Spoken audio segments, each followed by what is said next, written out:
Hello, everyone. Welcome back to another podcast experience. We are basically going to be talking again with Tiffany, but this time we're talking with her about writing the life you want, about short stories. So we are going to talk about short stories of life on many facets and hats that she wears as a writer, a mother, a single woman, a creator, and a friend. So introducing none other than Tiffany Hall, aka Trapunzel, or as Kente called her, Trapnizzle. Tiffany, how are you? Look, how are you, my dear? I'm good. Surprisingly awake for it to be 4 o'clock in the morning. I know. Look, I have to realize that there are other people in my house. And the one that lives next door, she says she lives in a drum, so I'm trying to keep it down, but my giggles No, carry. So I can as loud as I want to, and I will not be disturbing anybody. I don't have that luxury. So but I really don't care either.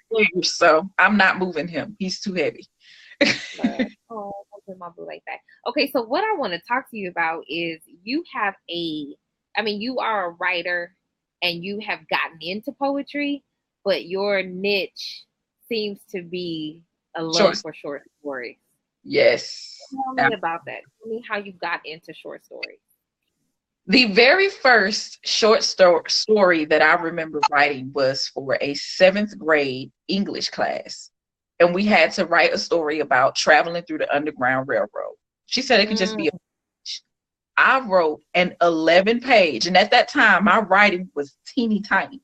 I wrote an 11-page, double-sided short story that included a girl shooting a dude at the end because he touched her inappropriately. I was 11 and a half years old. Wow. Wow, Right. wow, wow. So, Do you still have that story? huh? Do you still have that story? The crazy part about this is this woman disappeared like a thief in the night. Like we had that teacher that assigned that. She collected our assignments. We had a new teacher after she collected our assignments.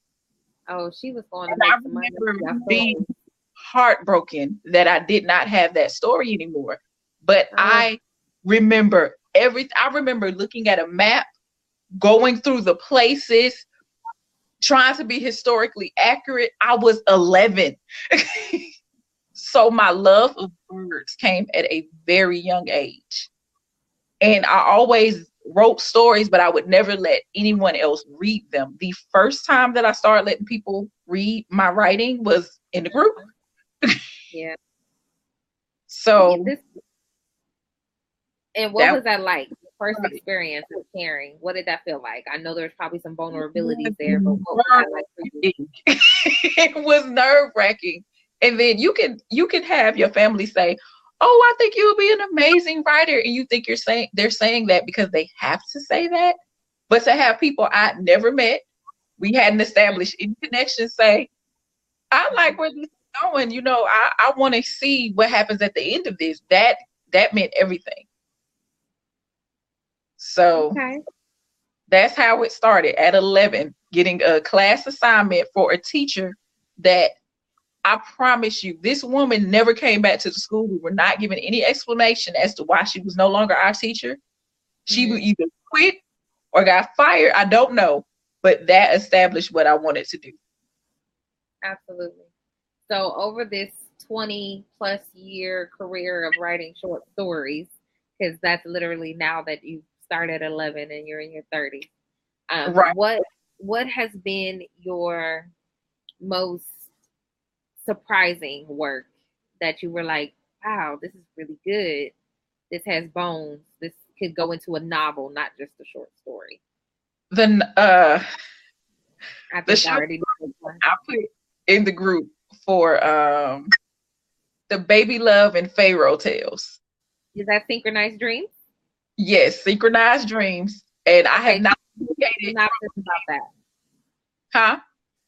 I said, give us a synopsis because I know what that is, but those viewing do not know what that is. I changed the names, so I don't even think you've heard the new names. So the synopsis is a young lady by the name of Trinity Holland. She is basically living her life. She had a tumultuous past, and she found herself. She's also a writer. Mm-hmm. She's a writer. She used to be an activist. She still does that, and she empowers other minority writers. So her and her friends, they have a publishing company, and that's what they do. And she Mm-hmm. finds out that a gentleman that she interviewed as a college student, because she worked for the paper in college, Mm-hmm. he escaped from prison. He's in Mm. prison for almost murdering her. He got a Okay. life sentence for attempting to murder her and murdering two other colleagues of hers. So during this, she had to figure out what she wants to do with her love life, because of course I love to write about love. Me too. It's just her putting the end chapters on everything that happened to her in the past, and not holding on, not only seeing the past in negative moments. It's teaching, this experience is going to teach her to look at life through the lens of gratitude, thankfulness, and just things that she doesn't consider, because she's very woe is me at times. Yeah. Okay. So how closely, Trinity, correct? Yes. How closely do you relate to this character in terms of, do you write from experience of your own, or is it an intermingling of other experiences that other Right. people you know? I do write from experiences of my own, but I also I pull from everybody. So Mm. in writing for Trinity, I think she has some traits of my sister, myself. I write for traits of people. I think it's easy to write them off. Right. In writing stories, I want to tell the stories of people that, okay, I never thought about it like that. Or, oh, I have a friend that does this. Maybe I should be a bit more compassionate. Mm-hmm. Or, I never looked at this person that suffers from this. This will help me to interact with people in my own life. So. Right. So, what advice would you give someone, because you like short stories? I know you've gotten into poetry, which we'll talk about that shortly, because that's my love, and you have grown into your poetry. So we'll talk about that too. But I want to get into the meat and potatoes of you writing short stories. What advice would you give someone who is dabbling for the first time in short stories? What should they do? What should they look for? How should they develop this story? I would approach it as a short story does not have to give a complete picture. Okay. A short story is like zooming in. You ever seen those panoramic pictures where you can do 360, even on Facebook, if you keep scrolling, you can see all the way around? Right. A short story is supposed to be a regular picture of that. Okay. You don't get the complete beginning, you don't get the complete end, but within this short story, you have this complete picture that you can get all your information from. And that's just how I approach it. I don't want to tell you the entire story in a short story, and I want it to be speculative. I want you to come to your own conclusion of what happens to these people. Okay.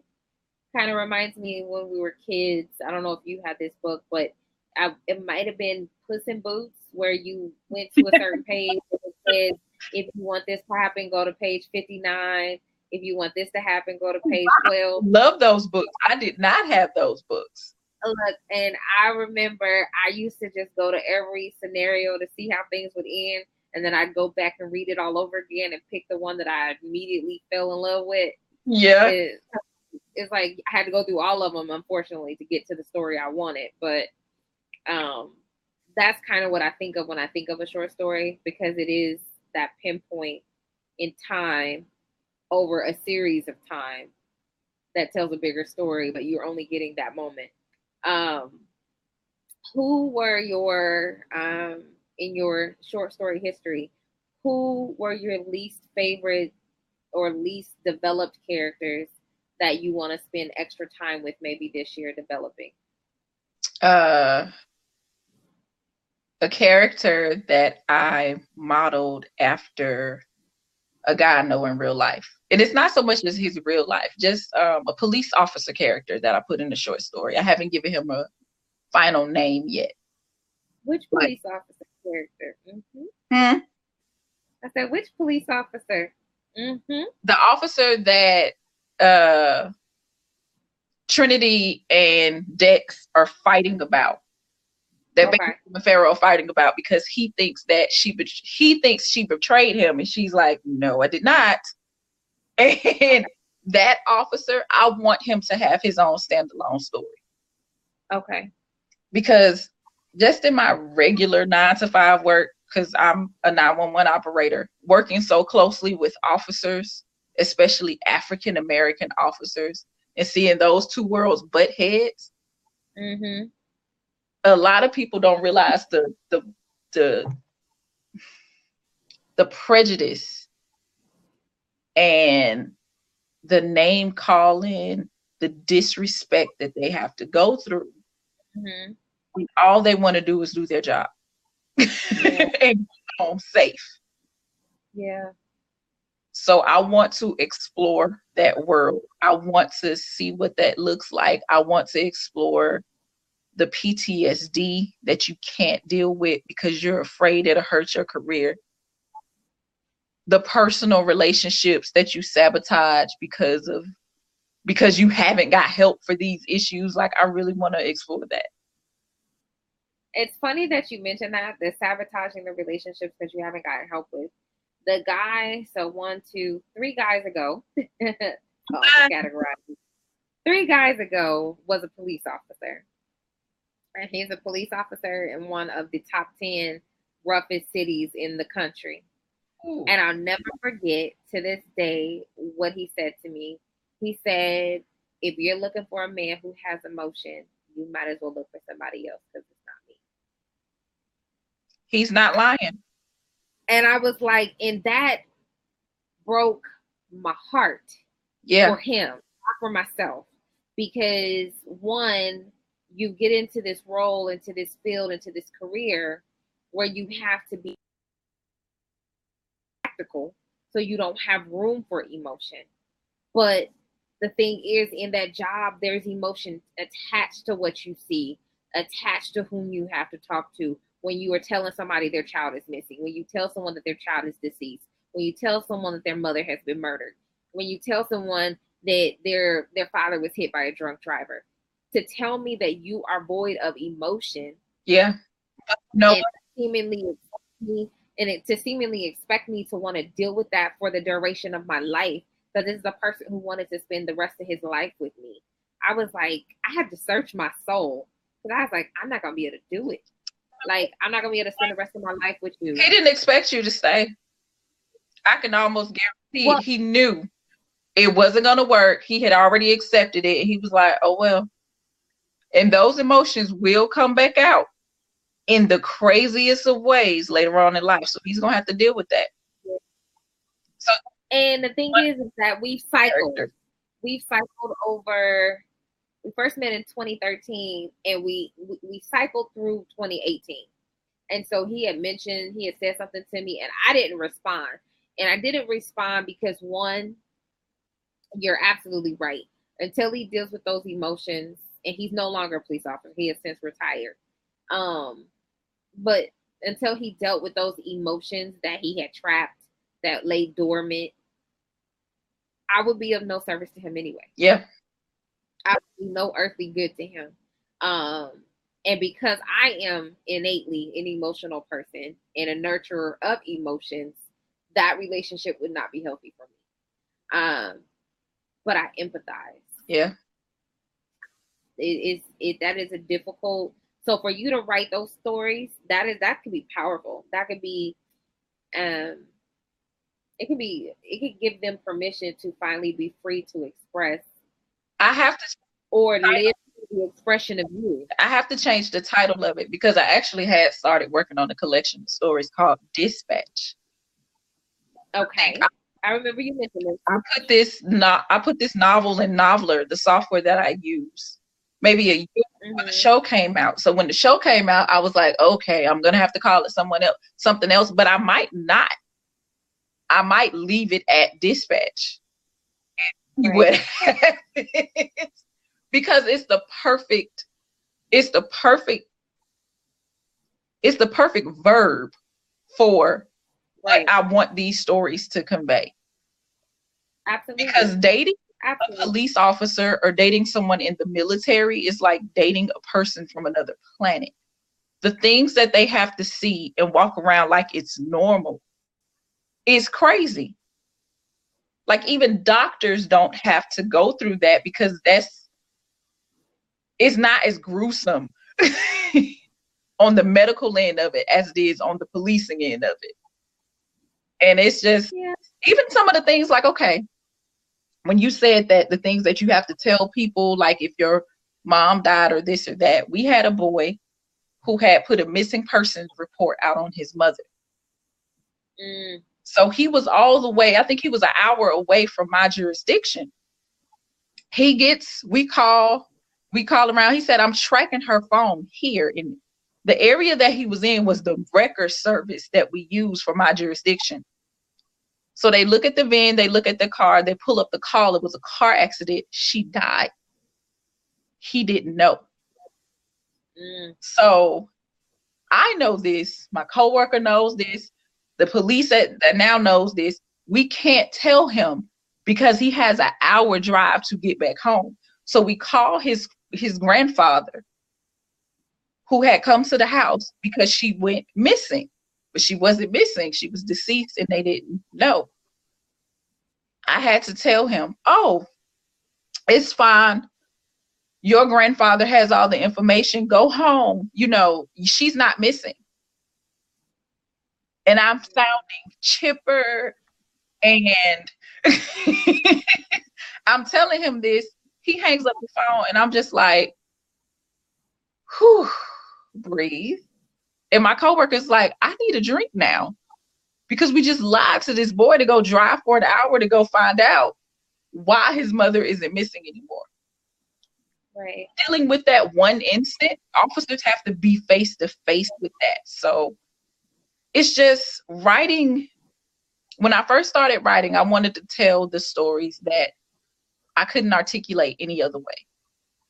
Right. And now that I'm older, it's the same. Like it has not changed. I want to tell the stories of people that are misunderstood, people that are marginalized, people that are judged.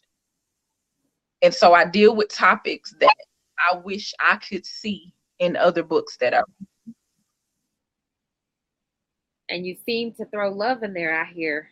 So what is it about these groups and these proportions of topics that wants you to incorporate, like it's an underdog, but you still want them to find love?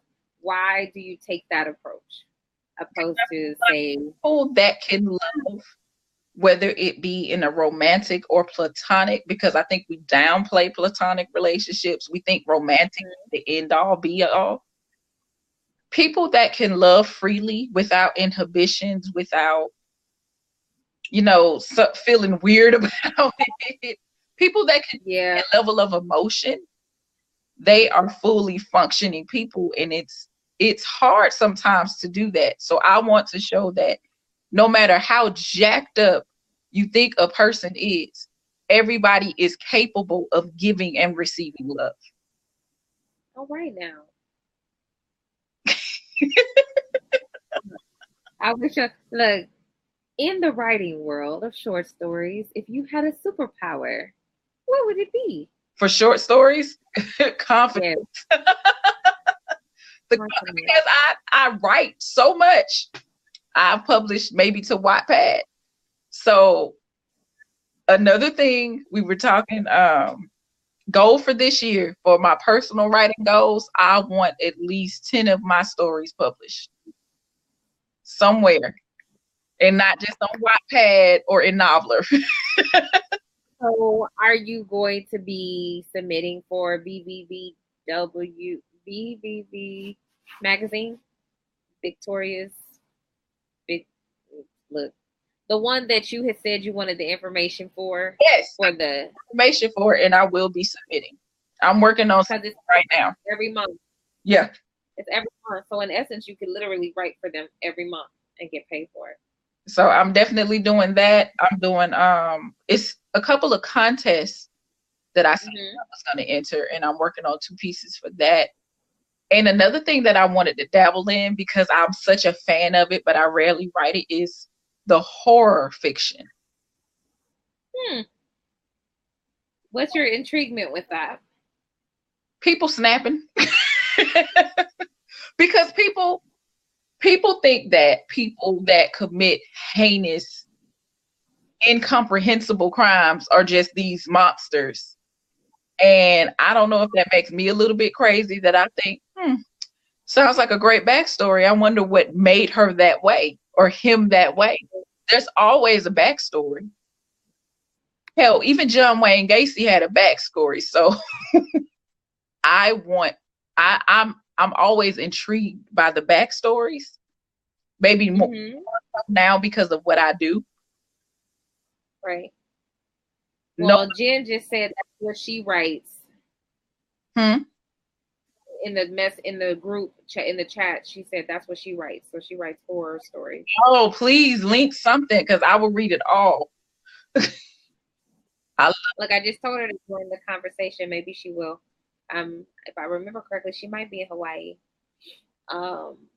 Okay, so you love stories of the underdog, the marginalized, the seemingly suffering, and then you're interested in horror stories.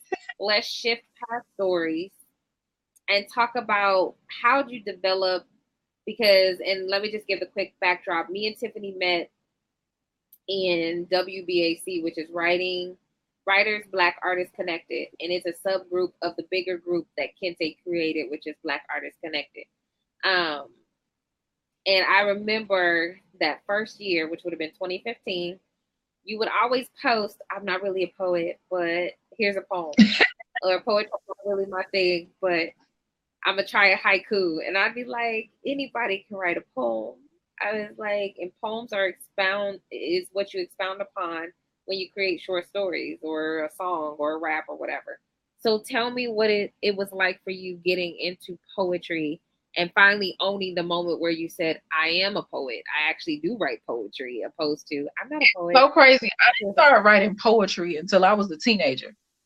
I wrote skits, short stories. I was always that kid that if it was an assignment involving writing, I'm going to make it the most outrageous story ever.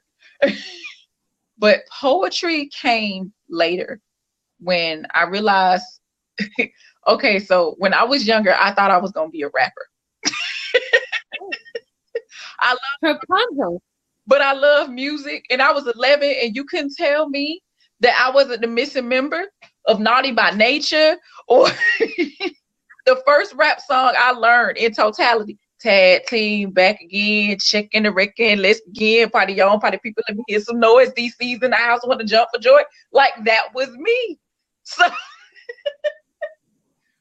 as I got older and as I actually got into other poets, like when Def Poetry Jam came about, that's what really sparked me to say, I would like to just try my hand at doing this. I was never as confident in my poetry as I was my writing. Writing was second nature to me.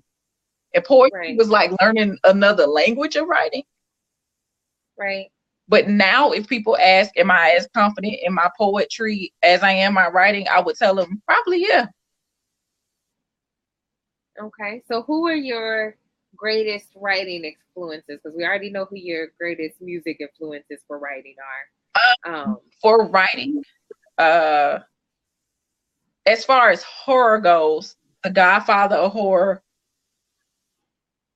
Stephen King. I absolutely love Stephen. I hate his movies, but he is an amazing writer. Phenomenal. His books are phenomenal. Anne Rice. I love the Queen Chronicles. I love the Queen of the Damned and A Devil Named Memnoch. And I used to like Danielle Steele when I was younger, because all of the flowery love stories. But Rosa Guy, I love her. She's a writer from like the late 80s. Okay. Her books became really popular. I found her through my school library. Edgar Allan Poe, Brandon Macy is a African American artist from today. Like he just wrote a book called Mama. Okay. So I like how I look at writing. I like my written work to look like a movie. Like what drew me to writers like Shonda Rhimes. She'll have something in the first episode. She'll expound on that something, and you question, okay, why is she talking to this dude? 6 episodes later, she has weaved that tale in, and she gives you the answer to the first episode. I like writing that. Yeah, she's amazing. I like a true backstory. I want to know if you talk to the cab driver and then at the end somehow he's back. Like I like stuff like that. I like amazing backstories, and I think the writers that I'm gravitated towards, they give that as far as the short stories and the novels are concerned. And so with your short stories, how does that play in your experience as a mother? You know, what do you want? I mean, because do you want to write stories that your children can pick up and read, conversations that they can get in on? Maybe not so much at the age they are now. Okay. But my daughter, she has told me when her confidence isn't as great, she will say, Mom, mommies are magical. Because they can just make you feel so awesome about everything. Your daughter is so sweet. I also use poetry in how I communicate with my children. Like we come up with songs for learning in math. We come up with songs for confidence. We do affirmations. I just made them do their vision boards, and Kari hung hers up on her wall. So written communication is very important to me for them. Maybe not so much with my personal stories that I put out to the world, but I'm very particular in what I say to them and how I say it to them. Right. I harp on them about that. There is power in your words. I said, if you punched your brother today, he's not going to remember that pain when he's an adult. He'll remember you hit him. He won't remember how it feels. Your words have the power to either destroy somebody or to build speak them up into them. Yeah.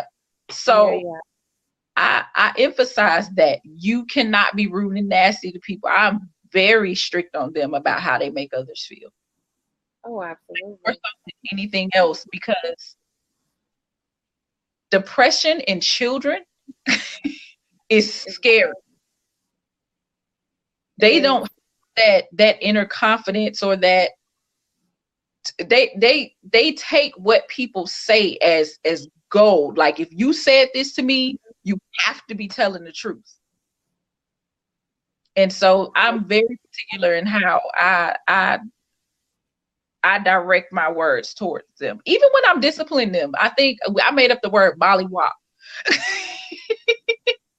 Or something crazy. Instead of saying I'm a beat you, or I'm going to mollywop you if you don't. Like I will literally make up a word so it doesn't sound as harsh, but they know don't play with me. Absolutely.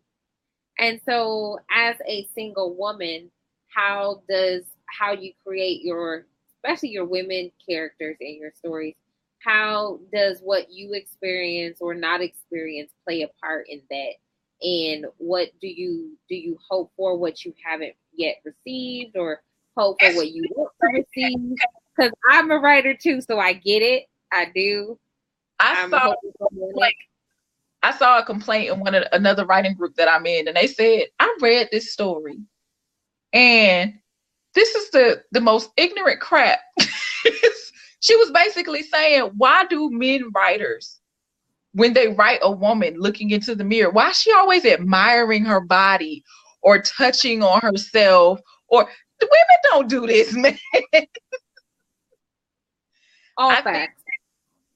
I think as a woman, it's very important for me to convey realistic things that you might necessarily get from dudes. Because I can admit, I've read some stuff and I'm like, yeah, no, this would never happen. Like ever in everdom. Or none melanated writers comparing us to food items all the time. And I'm just like, why? Why? Now, that's an even deeper question. So do you write, are all of your characters of color, or are there color lines that you cross? No, they're not all characters of color by any means. And I feel like if I'm writing from an African American point of view, race is definitely going to be brought up. And I used to be very afraid of alienating, of I don't want to make someone angry. I don't want to offend anybody. But in your real life, you don't navigate life like that. Right. Absolutely. That's not the true experience. This is possible. I'm not going to be like willfully ignorant. Right. My characters will have biases and prejudices just like everybody else. And I also have situations where my characters have an aha moment. Like, oh, you put your foot in your mouth because you assumed this about this person, huh? Right. I love it. So in 2019, you said 10 stories that you want to come out. Tell us about that and expound as long as you want to, because Kente's gonna listen. Yeah, I know it's time for me to go take a break real quick. So keep talking. I'm listening. All right. I want my main thing is just publishing, whether it's self-publishing or going through a publisher. But my goal right now is to self-publish shorts. And my goal is to go through Amazon Shorts. A writer that I was cordial with through the group told me about Amazon Shorts, and she was talking about how to navigate it, how to put your stories up. You don't have to have a full-length novel to self-publish, which is great because short stories are my thing. Like that is my element. That is all the way my lane. Novels is a little bit more difficult. It takes much longer to complete. But those short stories, though, I'm all about that life. So I'm compiling one now for Valentine's Day. And that's something that I want to get published. What kind of short stories? Are they romantic? Are they, what? Because I am team paranormal and morbid all day.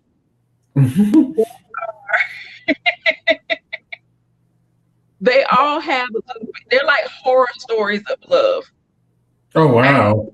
The title for it, but it's like, okay, in one of the stories, a woman who's afraid of thunderstorms because of her own personal background. Her husband being really aggressive with her during the thunderstorm, and he knows better. So she's pushing him off. She's like, okay, leave me alone. She goes downstairs and her husband walks through the garage. So if her husband walks through the garage, who was just in her bedroom? Oh, shoot. Uh-oh. I need to read this story. Huh? I said, I need to read this story. Yeah, so all of them are going to be speculative horror fiction, but they have a Valentine's Day thing. And these will be out Valentine's Day? Yeah, that's the goal. I'm pushing it. I support that. You got less than a month, my friend. I know. Yeah, you got just a couple weeks. Yeah. More than a couple of weeks. She got 25 days. It's going to be short. It's going to be through Amazon Shorts. It's going to maybe be 10 to 15 short stories. But it's just to it's like those personal goals that you have to, oh my God, I published this. If I can publish this, then I can do this. If I did this, then I can do this. It's just to get the ball rolling. Absolutely. And then that's the goal I set out last year that I didn't do because I was working on the DDD. But if I could piggy off of your inspiration, I'd want to do a chapbook, a short poetry chapbook every month for the rest of the year. Yes. So I think writing is so important when you're a writer and keeping it fresh. And challenging yourself to write even when you don't feel like it. And finding out what comes from that when you do write. Because sometimes it's just doing that consistent writing that jogs your greater self. Yeah. I would definitely agree with that.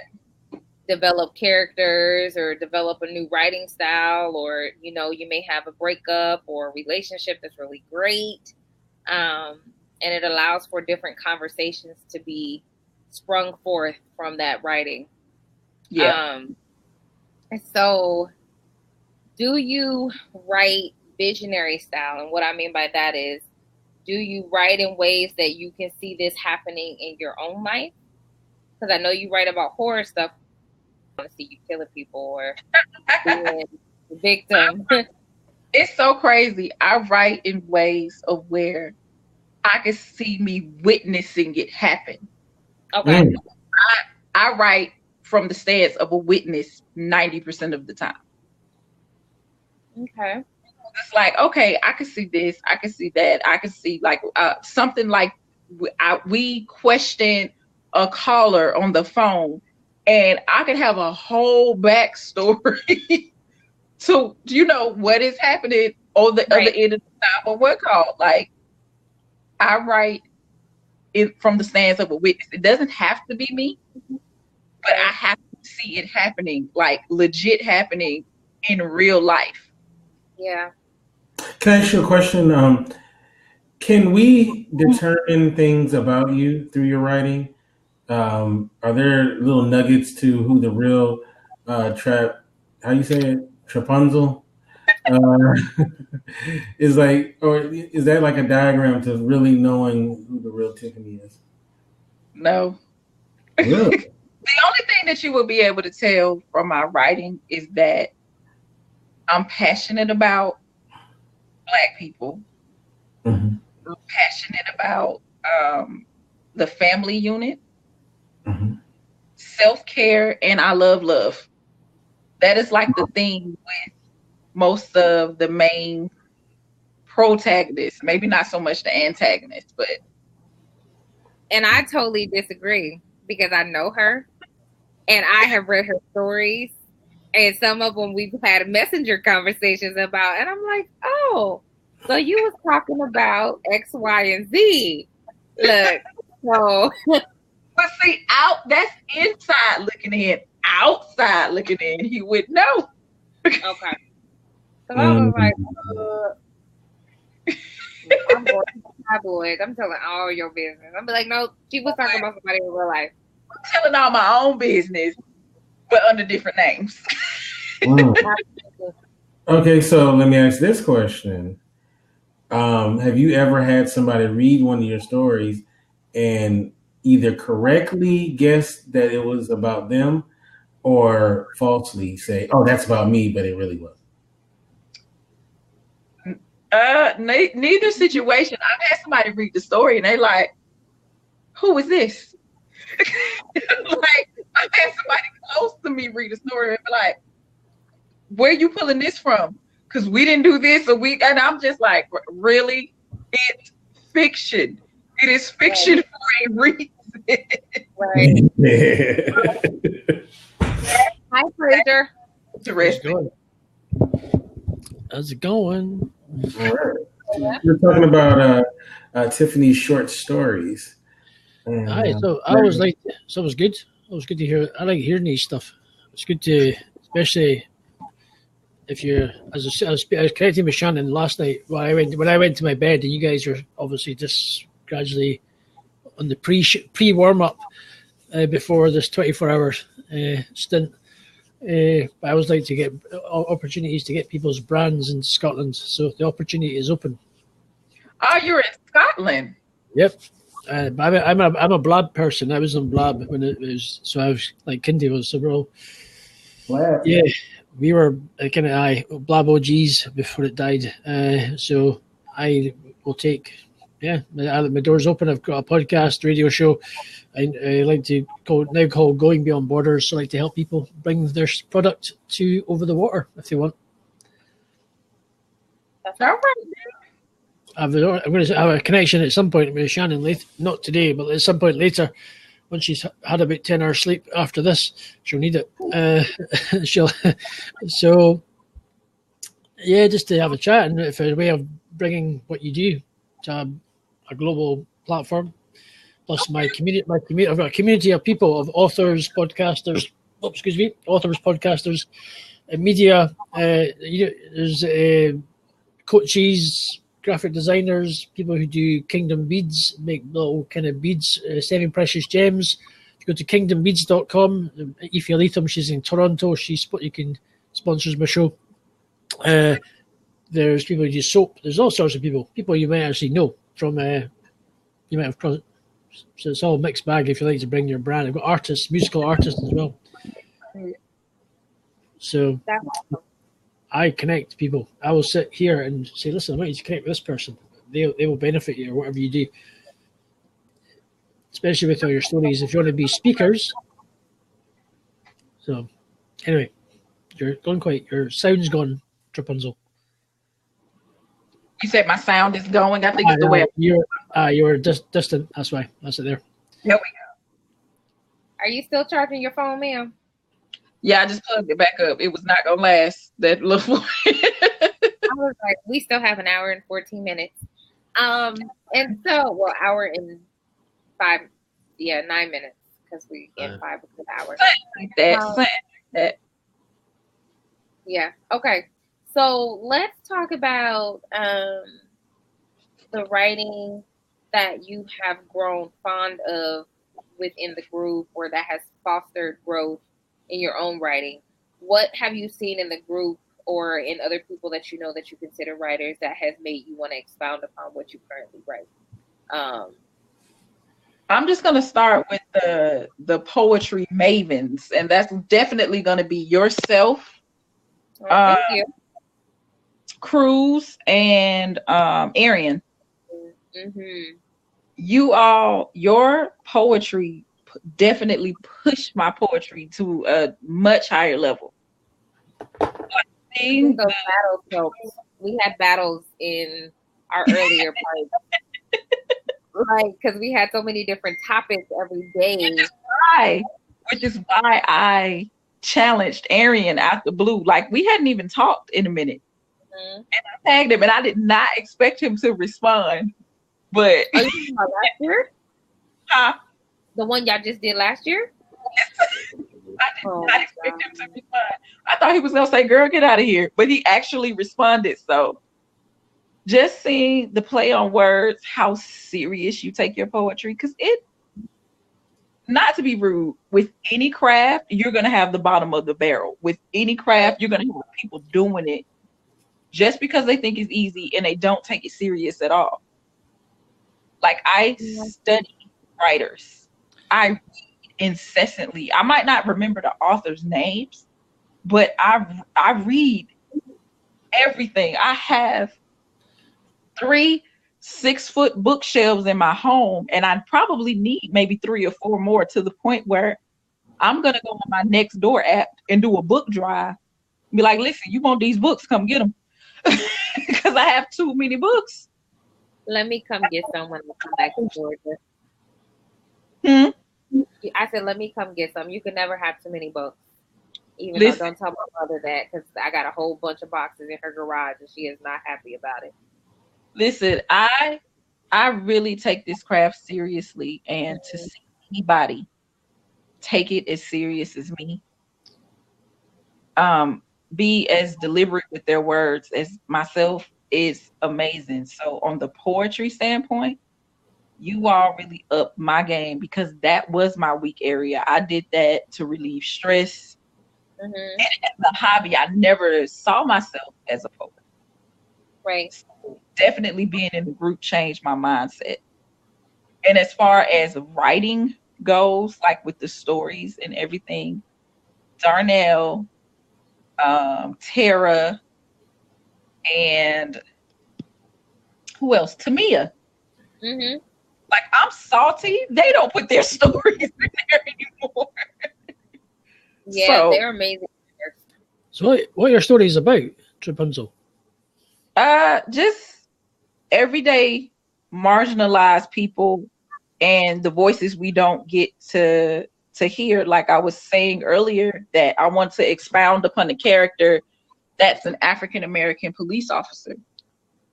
Mm-hmm. And for some officers, that's a walking contradiction, especially with racial tensions between African Americans and police. Mm-hmm. So Okay. I definitely want to get those voices heard, to give people an insight into fields that are shrouded in mystery or misconception. That would be amazing to me. That's good, actually. I like that. I think that would be a good topic to interview on my podcast, my live one. That'd be quite interesting. Go a bit. I like these kind of things. Are good, heavy duty, straight to the point. You want to get to the facts. You want to actually, well, through your stories, you want to project a realism of the actual what happens in real life these days. Oh yeah, that's definitely brain. No, that's good, actually. Yeah, that's really interesting. So maybe at some point I'll hook. Are you friends with Shannon on Facebook by any chance? Oh yeah. What are you? In real life. Okay, well, yeah, obviously you would be. Well, what are you under? What's your name? Trina? Is it Tiffany? Tiffany Hall. Yeah. Mm-hmm. Right. I mean, if you're happy, I'm gonna. If you're open to getting your stories further afield in what you do, I'll definitely do that. That's a push I need to get these mugs published. On a serious, it's what I like to do. If you want to connect with other authors and people, because you might be an opportunity for you to go and speak and talk about what you do, talk about your stories, talk about the reason why you do them, and obviously what you're thinking, and the actual day-to-day issues that happen in the world. You want to get them out there, and you want to go make people see this is what goes on properly, and not just what the mainstream media don't broadcast and what actually happened. That's the whole point. Hence why podcasting is growing faster than the mainstream media these days. It's almost overtaking it, because we broadcast or we publicize the things that they don't, because of the politically correct word. They can't be too PC. They don't want to offend you. Sorry. Oh dear, I might offend you. Throw your tongue at the pan, love. It's like, it's so true. It's what it is. So, did I offend you? Oh dear, tough titties. I don't care. Get on with it. So that's that's what you got to do. It's doing the stuff that the mainstream media won't broadcast, and actually getting it out there and getting these messages. Hence, podcasting is growing and it's really taking off, and that's what it's about. So I'll add you on Facebook. I love you, both of you. I want to get you both in my network, so I want to get you to expand what you do and connect with other people, and hopefully you can be interviewed on their podcast shows as well, and whatever, you know what I mean. Get yourself. Hence, my show is Ramsey Unleashed, Going Beyond Borders. I want to get people crossing the borders, basically. So, a network in the day. If you want to get your brand out there, doors open. That's what I like to say to both of you. And Kinty and everybody else, hey, I like to connect and chat. It's good fun. Okay, Fraser, thank you so much. Yes, I really need to shift my backside because I need to do some work today. And if I keep sitting here drinking coffee, listen, you ladies talk about 8 feet bookshelves. I'm thinking, right, okay, I better move. But listen, good to connect, and I'll connect with you on Facebook and I'll have a chat at a convenient time after you've caught up on your sleep. Okay, after this. Right, I'll speak to you soon. All right, okay. Bye. All right. Bye. So, let's switch gears. In a perfect world, career job, ideal job, would it be a writer, author, publisher? All day, a writer. And I used to say it would be an editor. Okay. I don't think editor. I think it was strictly writing. Okay. I love to teach other people how to market their books once I become, the guru on that myself. I don't think I want to edit other people's books because I'm not comfortable taking somebody's work and saying, say it this way. Editors are amazing to me, but I'm not confident in the ability to tell somebody how to tell the story that they have. Right. Because it was just like the post we saw the other day. If me and you experience the same thing, we can tell about the exact same experience, but people are going to take something different from the both of us. So right. I'm not comfortable with that. It's a hard word. Read this or critique. I can tell you, oh, I like this, or I can tell you holes in your story. Mm-hmm. Like this is clear, this isn't consistent. Last sentence you said she did this, and now you're saying she did that. But beyond that, I'm not comfortable telling somebody how to tell their story. So, dream career for me, writing, publishing, getting into my nonfiction writing, like different issues I want to speak on, different things I want to bring to the forefront, but writing all day. What are those issues that you're passionate about in the nonfiction realm? Getting 911 operators seen as first responders, because we are not. We're seen as, I think it's office clerks is how we're written into it. Mm-hmm. Getting stress management and therapy as a mandatory norm for police officers and not seen as something that crazy people do.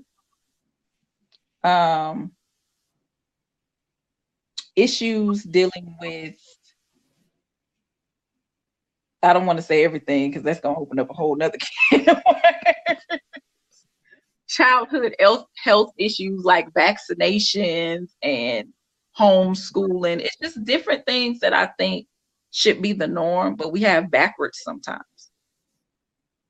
Okay. Like I don't think people that are public servants should live outside of the area that they serve. Because to me, it's a lot harder for you to mistreat your neighbor than it is some stranger in a neighborhood you don't care about. All facts. So it's just a lot of things that I think that as a whole we do backwards.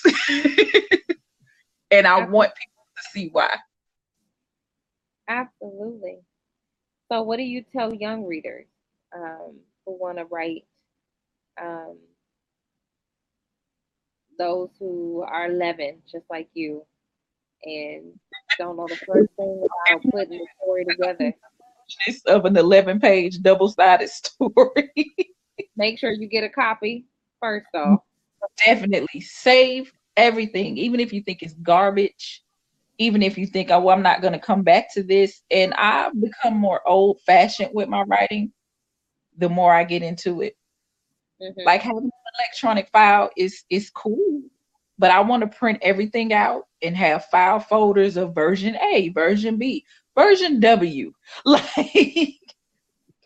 I want to see that in pen and paper. Sometimes that's all it takes. Like write everything and save everything. Never think that you can read it and say, okay, this isn't good, but don't do anything with it. Keep it. Yeah. Every version of everything that you write, because you never know what's going to spark that inspiration. Okay. And that's one thing I did not do when I was younger. I would start stuff, I wouldn't like it, I would delete it. Okay. So now I save everything. So you have seemingly meshed together writing and music over the course of your undertaking as a writer. So if your life was a soundtrack, give me your 10-track playlist. Ooh, that's a good question. Let's see. If my life was a soundtrack. Janelle Monáe, Don't Judge Me. That is definitely my life and song, especially the lyrics when she says, "I know I got issues, but they drown when I kiss you." Might need to listen to this song again. I don't think I've listened to the words. I love that song because it's basically this person saying, "Look, you have fallen in love with the facade. I am this flawed human, but I want you to think that I'm still capable of love." Okay. Which is the theme in most of my stories.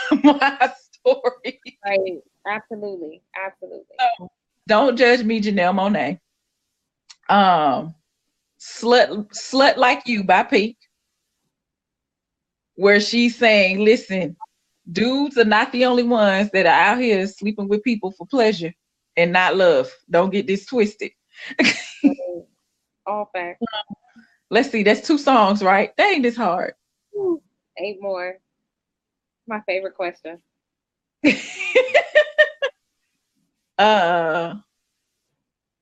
Aaliyah, We Need a Resolution. Wow. I love that song. What else? Outkast and the Dungeon Family gangster shit, because I'm so Southwest Atlanta. Yes, you are, ma'am. Yes, you are. Yes. Let's see. We on number 5. Let's see. Busta Rhymes in the Ghetto. Okay. Whitney Houston, I Want to Run to You. I wanna run to you. Jim Stone's Circles. If you have not checked him out, he's an amazing artist. J. Diaz, Abuse. Okay. Another amazing artist. What is that, 8? That's 8. So 9 and 10.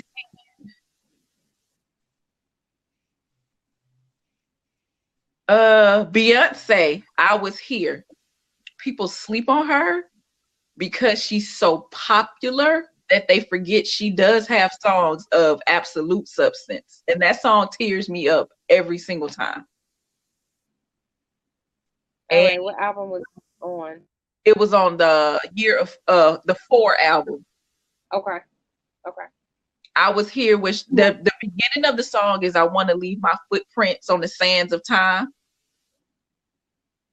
I absolutely love that song. It's just a song about, I just want to leave my mark. My mark doesn't have to look like yours. My mark doesn't have to be attached to billions of dollars and material things. My mark is, did I move you with the passion and the gift that God gave me? Well.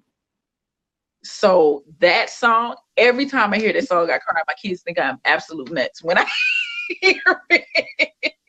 You are an absolute mess. Huh? I said you are an absolute mess, but a beautiful one.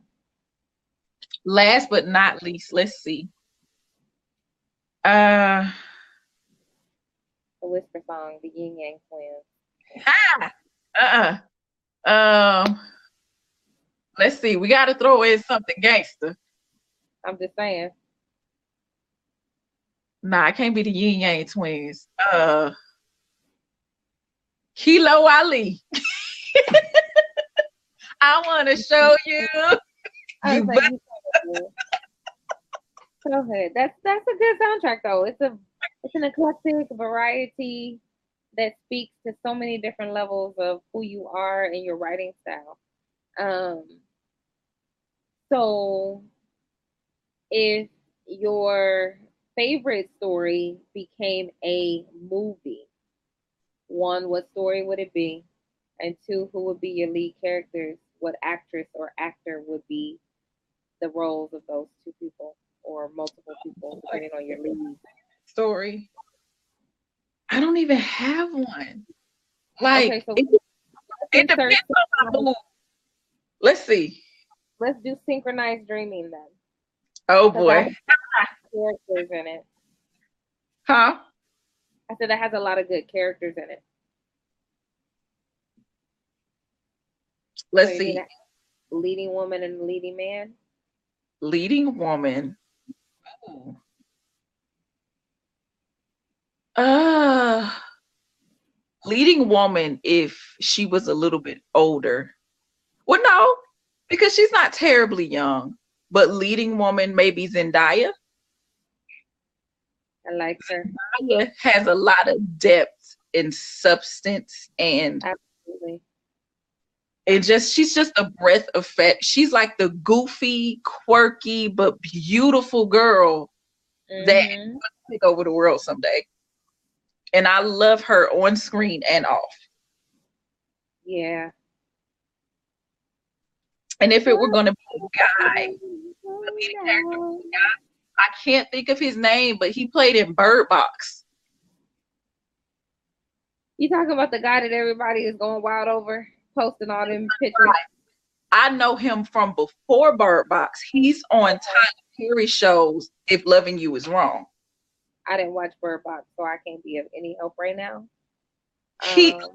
Don't look at Bird Box because that's not why I would choose him. Look at him on If Loving You Is Wrong. Okay.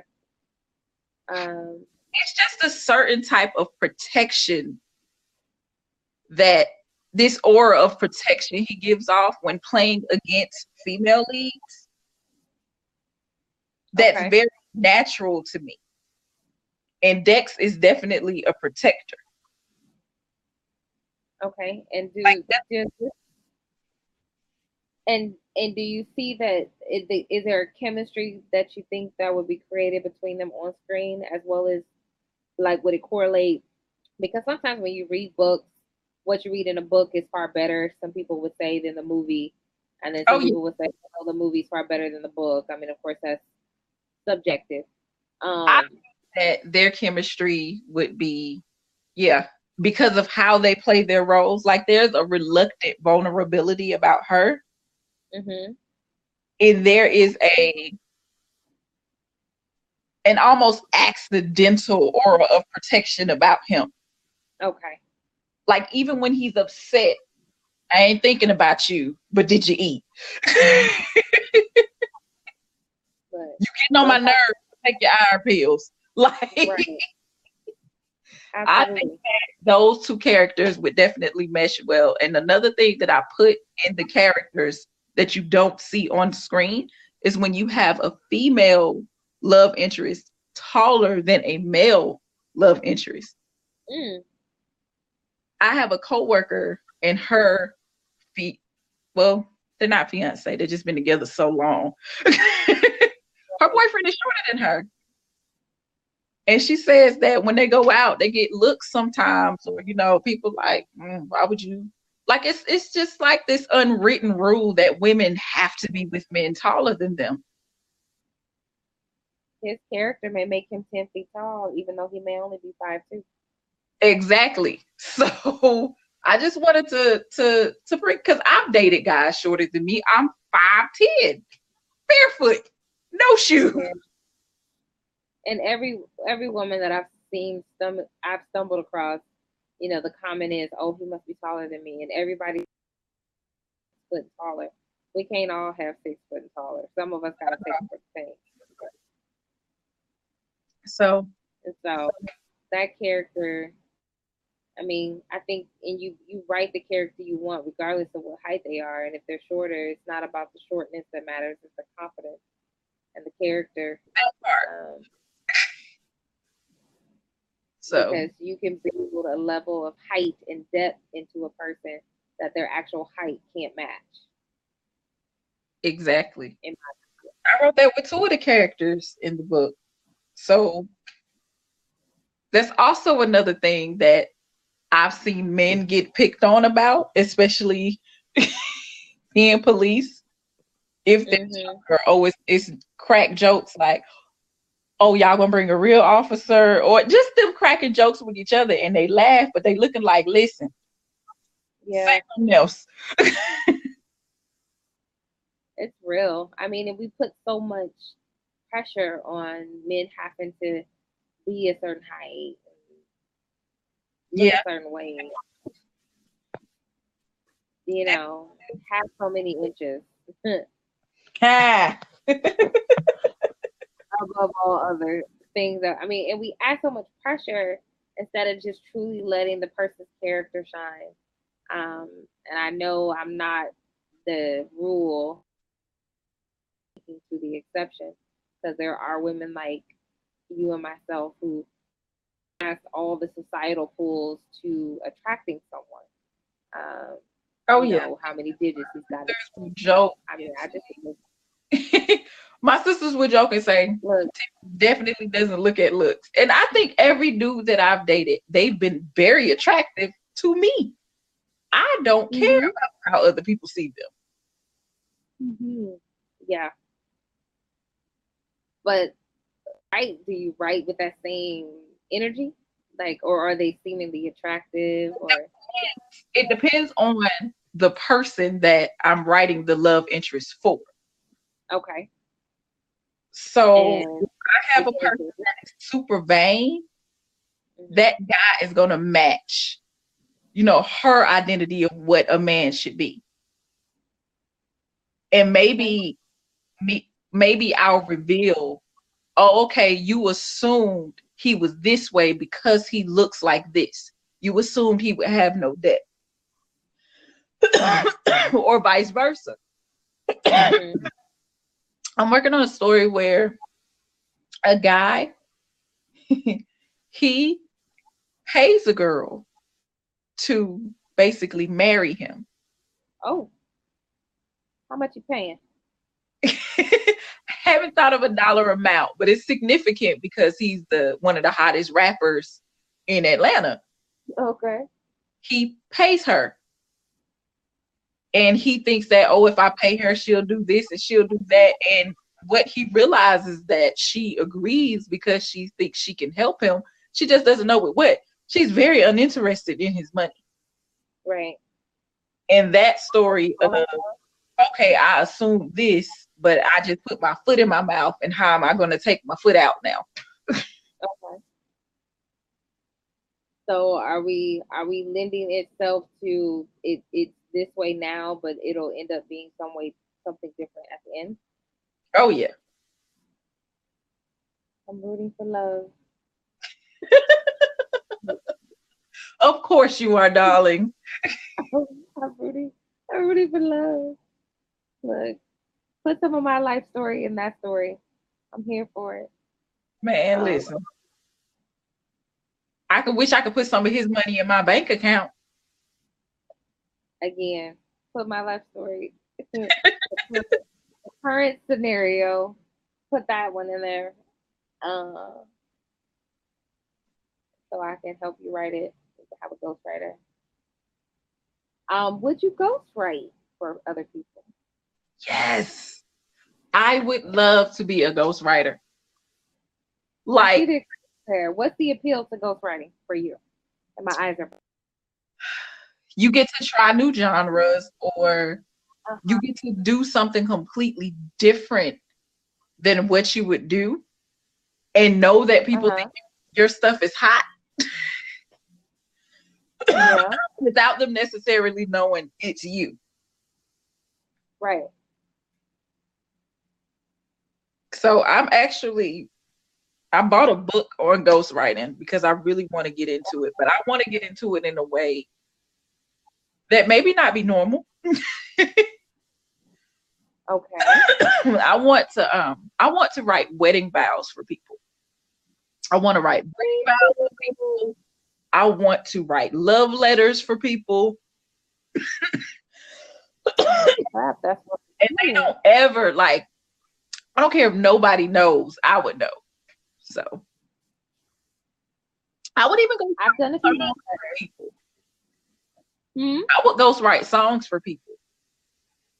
Yeah. Like when people accuse artists, oh, they have a ghostwriter. I would like to be said ghostwriter, whether it be R&B or hip hop. Those genres, or would you cross over into other ones if you were asked? I would definitely, because I listen to, my playlist has everything from Pat Benatar, Bunny Tyler, LeAnn Rimes, to Busta Rhymes, T.I., Migos, like, and everything in between. My sister laugh at me because they say I listen to weird music, but when I listen to what they listen to, I've put them on to artists like Tracy Chapman, Pat Benatar, Bunny Tyler, people that they would never hear on the radio. Well, maybe Tracy Chapman.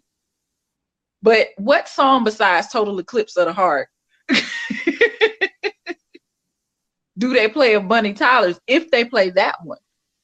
Right. I've always been drawn to music, even before writing. I would love to write for other artists. Who would you, your top 5 artists, who would you write for? Who would I write for? The greats. Her. Absolutely love her.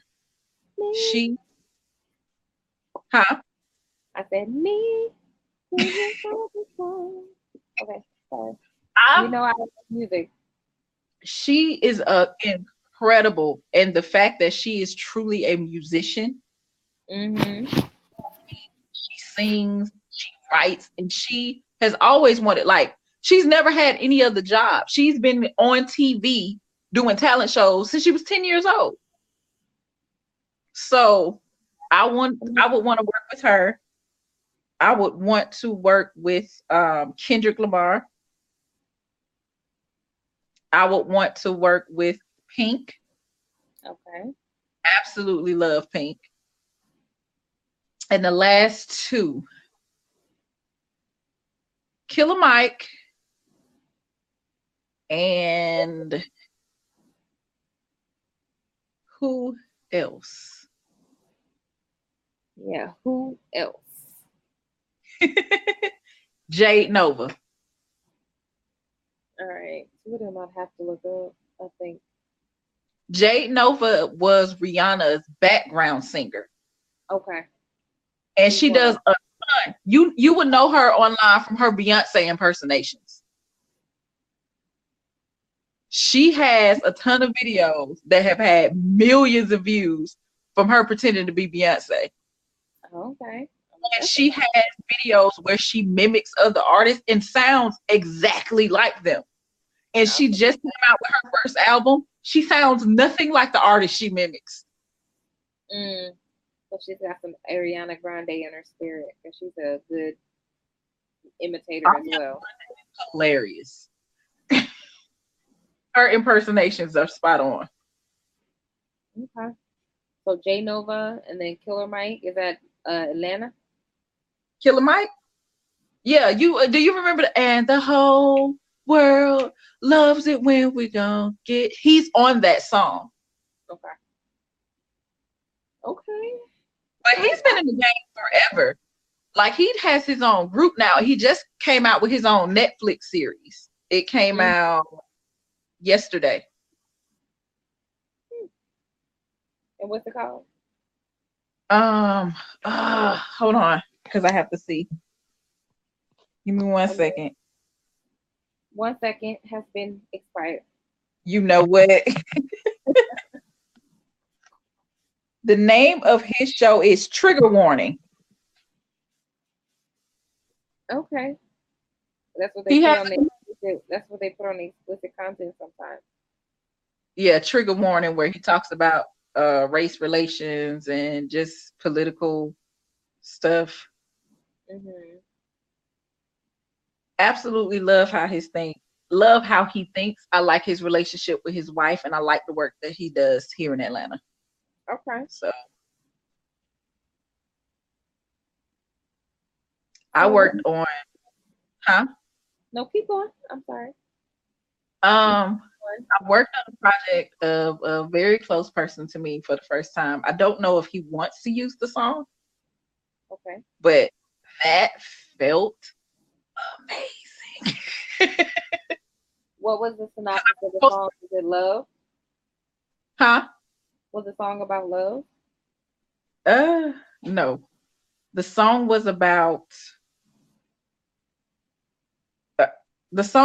severing ties with someone. So it started off as love. Okay. But it did not end that way. well, maybe it ended that way, but it ended with I love me enough not to be in this situation. And did that give you some material for material?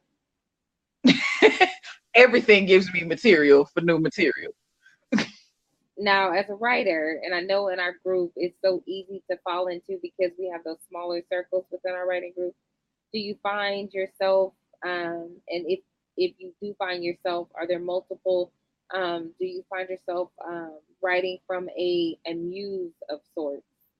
Um, there any interest that you've had over the course of your writing tenure, so to speak, within that group, where you have developed a muse that's giving you inspiration or Definitely. Arian is definitely that person. okay. And it's so crazy because it started off as I'm gonna shoot my writing ship shot. Right. Which we all did that with one person or another. And it was like, oh, let me write something to this. Or, oh, let me write. And it ended up being the Baby Love and Pharaoh Chronicles. Which were really good. Which were really good. I mean, but it's so easy to even move that into reality because we were so close knit in that community. So yeah, it's almost like having a virtual reality game and then saying, turn off, and then y'all pick up and move out into the real world and it's like, okay, play. Because of the connections that were made. I mean, because like you said, you shoot your writing shot, and so you collab with someone, not on one piece, but multiple pieces. So you guys are spending time in each other's inbox saying, hey, look at this part to this segment of our writing piece, and feeding off of each other's energy and writing style at the same time. So you're developing characters together in the midst of developing a relationship, whether that's a relationship that's a friendship or a relationship that could bloom into more. And I think we try to explore those, but we don't explore them enough because they do exist in the writing group. oh yeah, definitely. Whether it be life or just not being online as much or whatever it is, I feel like it's easy to not cultivate those relationships because you're thinking, oh, we only communicate in here. Right. Not the case. If you spent so much time creating with someone to the point where you feed off each other's, those relationships 1,000% need to be preserved. Right. So, and what does that preservation look like? What we did last year, jumping in, tagging them on and saying, hey, we haven't written in a while. Let's do this. Okay. Because you need that. You definitely need that. And shoot, how short of a time frame it takes him to write something compared to me when it comes to poetry still. Yeah, but y'all seem to go back and forth like it was almost effortless, and it didn't take that long. I mean, because both of y'all encouraged me to write a response to what y'all wrote. Oh yeah, one good minute here. What are y'all doing? What is this conversation? It was a dance, and it was like, it was sensual and it was enticing, but there was a clear leader in the dance that you guys were creating with your pens and paper. And as people were taking notice, because I remember going back to the comments and just looking at people say, oh my, like really? It's not even first of all, it's not even a sensual Saturday. So what is going on? And, oh yeah, and even just the care and consideration of the words, the placement of each word, the use of words that weren't necessarily sexual in nature, but the undertones and the currents of each word that you chose on purpose. And I would reread, and sometimes I'd have to pull out my dictionary because Ariane be using words that come from like is the Eminem of poetry. Comes from Pluto or under a rock of obsidian or whatever, because I'm just like, listen, homeboy, I don't know where you got these words from, but when he writes, he can write a review about anime, and you have to pull out a dictionary. Like, I ain't come here for all of that. and I'm like, and I understand that he's very tactful and he's very thoughtful, and it takes him time to write poetry, and because he uses so much thought into it, like him and TJ. Yes. I have no idea what hallway thesaurus is in their brain, but the expanse of words, like that is, if I had to add one superpower as a writer, it would be to have that hallway. That I would want the Encyclopedia Britannica and the thesaurus and the dictionary all in a case of reference book. They got it. They got it. And you and it's like words that you don't commonly use. Because I'm like, listen, I am not about to go get a thesaurus and find the longest synonym that I can find. Right. Like, what does that mean? I'm just gonna say slept well. He did said, you hung over the chair in a drift. And I'm like, but he ain't said it like that. And I'm like, but what does that mean? And he was like, oh, they were. And I'm like, you want to burn your notebook. Like, I didn't come here for all of that. I did not. Absolutely. And so as a writer, how do you maintain your own voice in light of so much brilliance? Because like I always joke, y'all make me want to burn my notebooks. And of course that's the highest compliment because it's not true. But it definitely challenges you to find what makes you and what makes your pen spill the ink that it spills. So how do you find your voice in the midst of all the brilliance around you? The best quote I ever heard in life was from a professor I had at Georgia State, Dr. Shirley Holmes. And she said, if both of us agree 100% of the time, one of us is unnecessary. Right. I can't write like anybody else but Tiffany. That's it. I can pull things to make my writing better, more colorful, more vibrant. Mm-hmm. But the only penmanship I am fluent in is mine. Absolutely. I do not try to imitate another writer because I feel like that's your lane. Right. And I enjoy your lane and I want you to keep traveling down your lane because I want to see your work, but I'm not you. Right. So if people only wanted to read one type of book, you wouldn't have shelves and boxes of books with your mom, and I would need to get more bookshelves. Right. True. This is true. And I think that, but we also live in a culture, and you said it earlier, where we were talking about poetry specific, and I think the same could probably be said about short stories. Everybody thinks that they're this. Everybody thinks that they're a poet.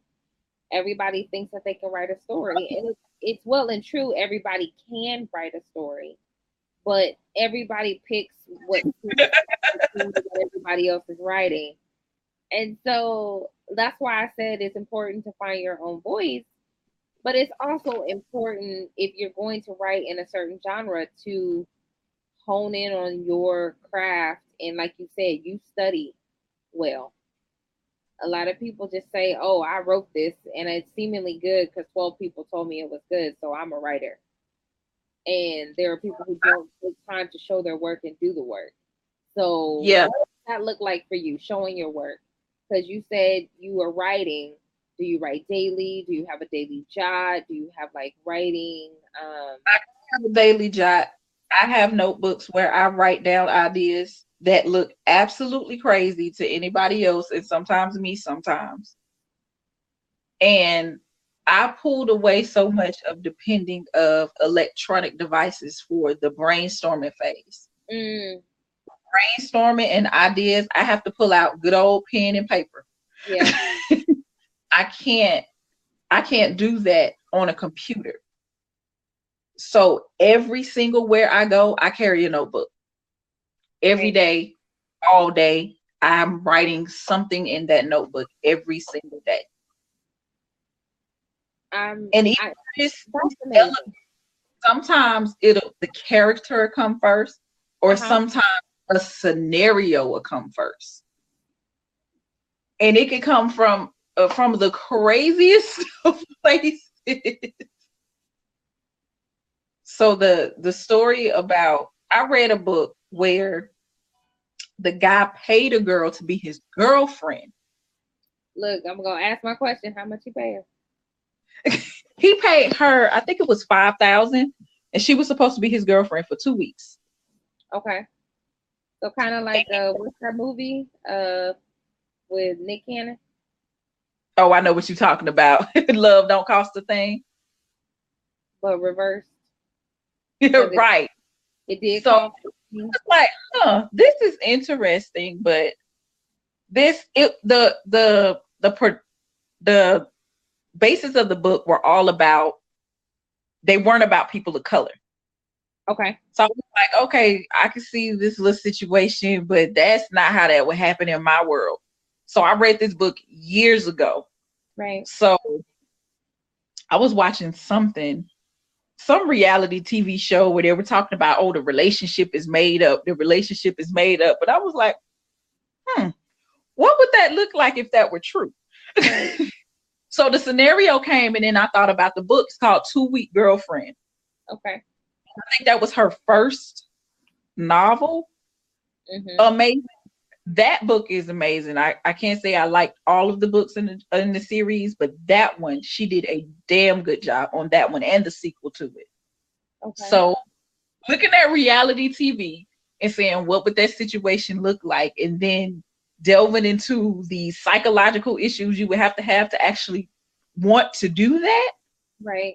I came up with this story. So are these the material that you mentioned on the show today? Are these the type of materials that we can expect for these shorts that are coming out this year? Or these materials that are going to be later down the line, later down your writing pipeline? And not so much short story. The snippets and even pieces of Baby Driven Pharaoh are going to be in the book that's coming out hopefully in February. Okay. And I'm not trying to get people to buy it, whatever. I just want to prove to myself you can publish a work. It's not going to be trash. It's going to be heavily edited, and I'm going to put my foot in it. But I'm not trying to, oh my God, get rich quick off of this. This is just to acclimate me to the publishing world and getting my works published. Yeah. And in short stories, specifically short stories and poetry at the top of that, those are two areas where you find, if they're not compilations and they're not famous people already, harder to tap into the market and millions of copies before you seemingly made it, so to speak. So the goal of advertisement. Absolutely. And it's sometimes just being aligned to the right place in the right time. Yeah, I don't look at it at all as, oh, if I sell enough of this, like I have a whole job. It's been paying my bills for years. Right. Like the short stories, it's a creative outlet. I absolutely love short stories, but it's also advertisement. If I give you something, if I give the reader something for free, when I say, oh, buy this book for $12.99, this is her first book, but I read all those short stories. She's great. I'm going to get it. Right. Like, I want to prove myself to the reader, because I feel like with self-publishing, it's easy to get selfish in your craft. It's easy to say, I'm not going to put out anything, or I can't stand the people that don't contribute to the group, but they put up book links. Who are you? Why are you putting up book links? Why? Who are you? Look, I delete them all the time because I'm like, you're not even I posting instructions. Selfish, and you have people, well, I'm not gonna get paid for my craft for free. It's not for free. You're earning a fan. Yeah. As you should with all of your fans. And the best fans will do free promotion for you all the freaking time. Yep. We shout our favorite things to the rooftop. No questions asked. We don't need to be paid for it because we love it that much. Right. So in order for me to get in who I want to get in the masses' good graces, I have to prove to them I am a solid writer. Right. I take it seriously. Absolutely. And I think that's the culture within our writing group changed so much from when we first started. Oh yeah.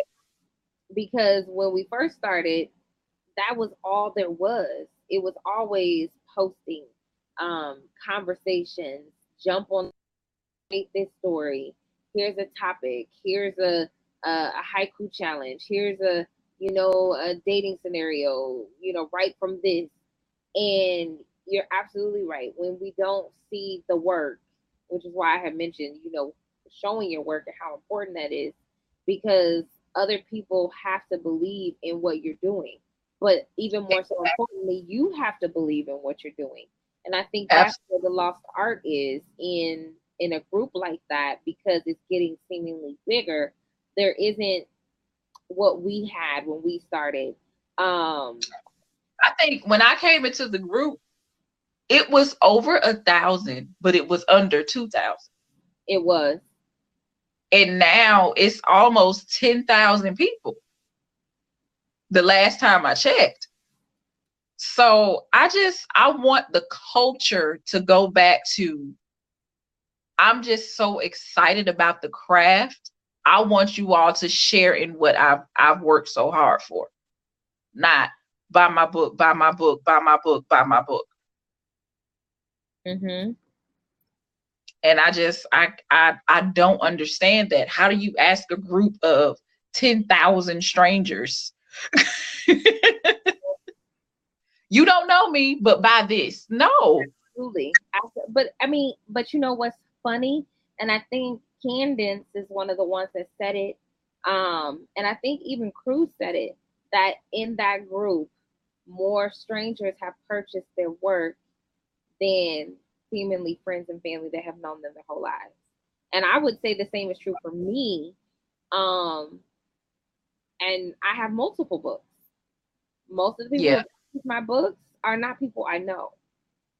And I'm not famous or on the New York bestsellers list yet. But most of those people that have said, hey, I want to get a book, or send me to your link, or let me look, it have not been people who I would say I've known forever. And that level of camaraderie that we've had within that group when we first started was so far different that it began to feel like a family until it got too big. And then it was like a mega church of writers. And it was like, it's almost like you need to start. It's almost, look, we're almost like at 9,000 people. So it's like, now you need to create little small groups, little life group of writers. I mean, and we seemingly have one within that group. We still have BSE, which for those, of course, who don't know, that's Black Sheep Enterprises. But we still have that entity, and not so much as we did when we first started because of the energy, and everyone has gone in different paths and directions, and but we've experienced so much together. Seizures, hospitalizations, a child death, parental child custodial drama. Like, the list has gone so far down the road just in that immediate circle that we've created stories within our own life stories. But we've also connected on bonds because of those stories. And I think we've lost some of that within the bigger group. So we have to, I guess, as the senior representatives of WBAC, challenge ourselves. And it's hard because Curtis had just asked, he said, can you be all in with your writing as an author and still be at your best while trying to hold down a regular job? And I found out that once I shifted from writing in the group to being an admin in the group, I spend more time deleting than I do posting. See. But for me, I'm using, I am deleting stuff that's not relevant to the group. It's like, it's a writing group, so why are you posting art in here? It's a writing group, so why are you posting a live video on painting? We have other subgroups for that. So this is a writing group. Now, don't get me wrong. If you're painting something and there's a poem or a story attached to it, by all means include that. But half the time they be on there with musical videos and paintings or pictures or stories or pictures of themselves that aren't actually what we are. And so it's like weeding through that, not necessarily telling them they cannot, but there is another area for you to be who you are and flourish. Where this is not that good. The culture of a existing group. Yeah. And Curtis said, are you using your books? Okay, so I think he might be asking me. Are you using your books to obtain speaking engagements and or other high paying opportunities? Curtis, I'm currently trying to build my brand. I have not in the past because I work like 3 Hebrews and 29 Jamaicans. So I have unfortunately spent most of my time working. And I've walked into 2019 with a big fat, like, no has always been a therapeutic and complete sentence for me, but I have made no even more present in, even though I can't really afford to do that sometimes because we're so short staffed. I work in domestic violence. But I am trying to extend my gift into that culture of speaking engagements with this upcoming book that I've written. The goal, the hope, the reality that I am speaking into existence is that it will reach many. Because it's very transparent and authentic, but it speaks to the relationship of a dysfunction with my father, which played itself into relationships with other men. So can't wait to read. Hopefully that answers your question. As I work out the platform on which I will stand on to speak that. So I'm short. We had someone quit and had to pretty much encourage someone to leave at the same time. So you send me your work, I get to work, I'll open up Facebook, and then our phones will start reading. And Facebook just open, ain't posted. Right. It's getting crazy. And I don't like when friends send me things and I'm trying to rush and read it. I want to read it. I want to curl up with it. Right. On my couch stuff. Well, look, I'm still waiting on feedback on DDD, so I'm gonna need you to. Yes, ma'am. Yes, ma'am. Like you. Why do you say you're working on your brand? Because I just now made a separate resume writing page for Instagram, and now I have to do the same for Facebook because I don't feel like I should advertise the resume writing and the fiction writing on the same platform. So I think I'm doing a freelancing page and for real writing page for my fiction because I need to separate it. Okay. I'm here for it. And so you have a website, yes? I have my social media platforms. I don't have a website yet. Okay. So working on a website and rebranding for your different things that you do services for, to include writing and fiction. My freelance. Okay. And then upon that, do vows and letter writing. Yes. Now that I will advertise. I'm just speaking it into existence because those things are easy to get into because you always have somebody who wants a love letter, not Oh just yeah. Valentine's Day, for You know, birthday engagement. people talk about Craigslist, but I have got more resume writing money from advertising on Craigslist than any other platform. Oh, I believe it. I believe it. There is an opportunity to do what you are doing on any necessary platform. And I always say if you don't fit in somewhere, your gift will always make room for you. Oh And yeah. you have to be willing to walk in whatever avenue or street that looks And I had to get out of my head with the nonfiction writing. Oh, okay. other people do it, other people do this, other people do that. They might not come to me. Okay, but they saw me first. Or Yes, maybe they like that my Southern vernacular is the same as their Southern vernacular. Or maybe they like my earrings. I don't know. Other people do resumes. They chose me. right. So I don't let that concern me. I I agree. come up. It gets in my ears sometimes, and then I have to pluck it out. Like you can't let that doubt get in your head, or you're not going to be productive. That's true. That's true. So let's see if I got this list right. So we have fiction, short stories that deal with marginalized love stories, Yeah. and serving the underdog, seemingly ordinary people. Um, and then we have horror short stories um, Yes. that on anybody's investigation discovery, um, but make you think that this happened to you yourself. Then you have your resumes, Hmm. love letters on the horizon, and vows on the horizon. Am I missing Yeah. anything? No. Okay, so this is your perfect world career.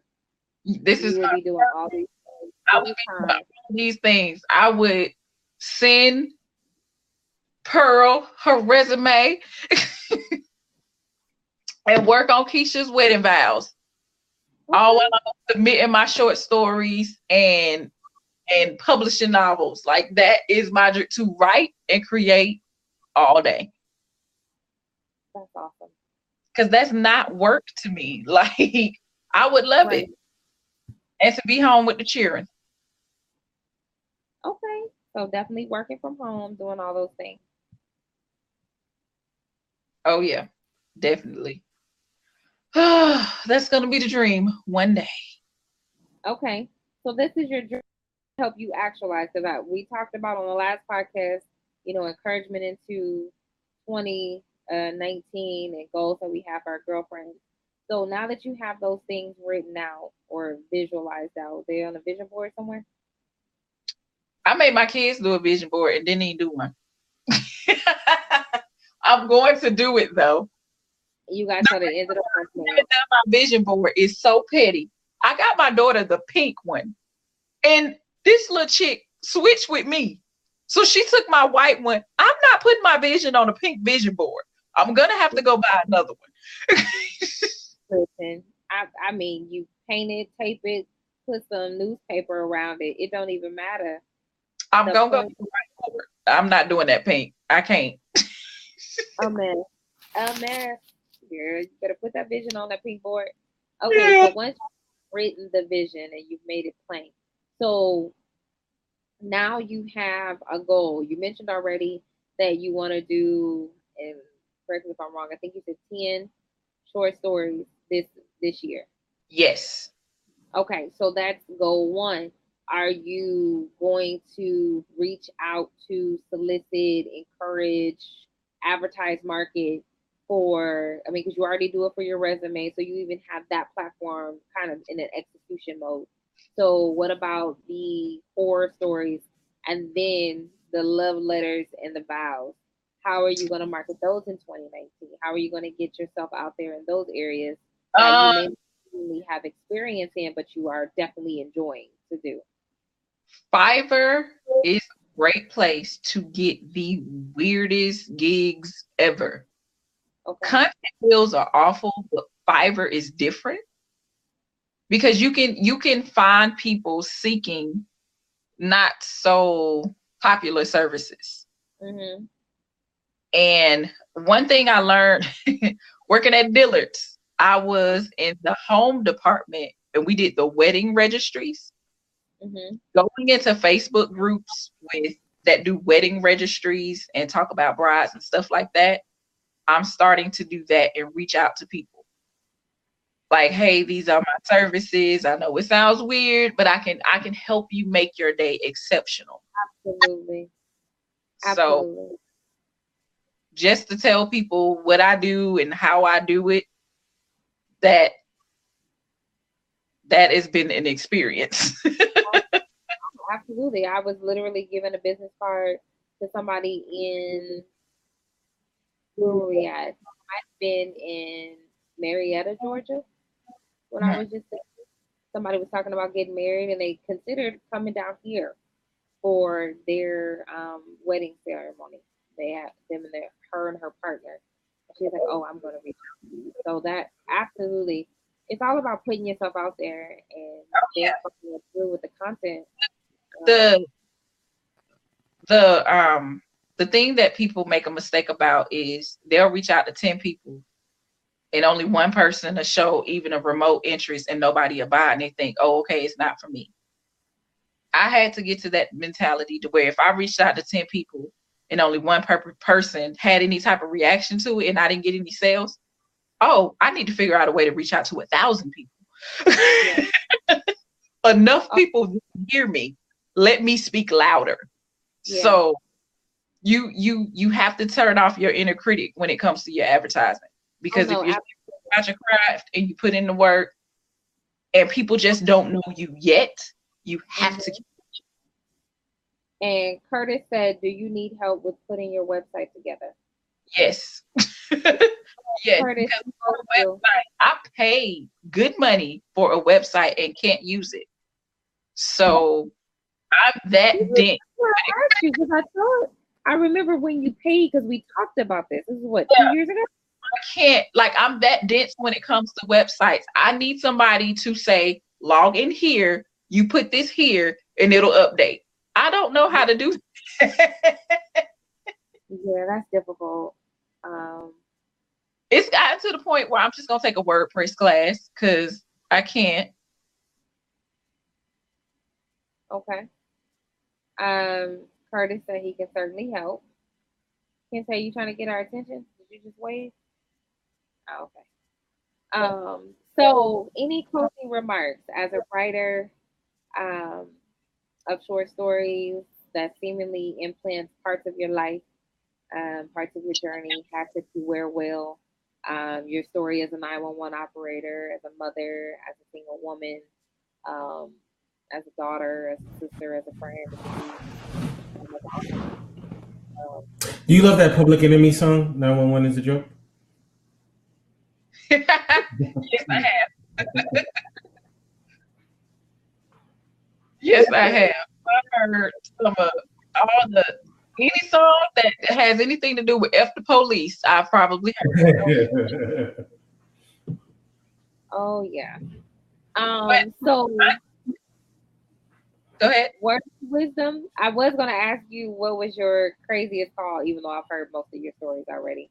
But words of wisdom for the closing remarks for yourself, for others. I have a friend, and she's not a close friend by any means. Like, we have each other's phone numbers. We might not call each other. We met on a trip. My friend Siobhan put together a beach trip. We all went to the beach. And she started a band, which has been another dream of mine, at the age of 41. Oh, nice. She has consistent paid gigs, and she's been doing it for 6 months.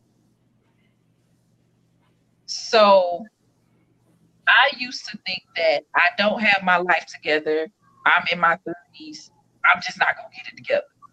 As crazy as that sounds. When you look at people that have been living 90 years, 80 years, like, we put so much pressure on ourselves to be the complete people about what we want to do and how it's going to happen at such a young age. And now I'm like, it is never too late to be the person you wanted to be when you grew up. And that's the life that I'm trying to make happen. I want to be very purposeful in my gifts, and I want to take that pressure off myself. So no pressure. Right. You wanted to be a writer at 10 and you didn't act on it till 40. Who cares? You're probably gonna live to 80. You got 40 years to get this together. All facts. Yes, ma'am. All facts. So I'm not worried about, I haven't published. I've been writing and doing all of this. I just now started taking it seriously, like thinking about I want to do it seriously as a career when I got in the group. I hadn't been in the group that long, so no pressure. I'm just gonna make it happen. Yes, ma'am. I love it. I can't with these headphones looking like you at a silent party. But, well, I mean, look, the real story is that you survived another podcast. I did. The real story is that I'm about to get a nap because I had to be to work at 2. Man, the real story is I'm about to get a nap because I got another podcast at 9. What? Well, I want to thank you, ladies. You guys were amazing, and it was so great for you guys to come in there and do 4 hours straight. So, you guys, we're moving on to the next room, and Ben Tuttle will be doing his thing. But thank you, ladies, so much. Bye, T. I'll talk to you. Okay. All right. Bye. Bye.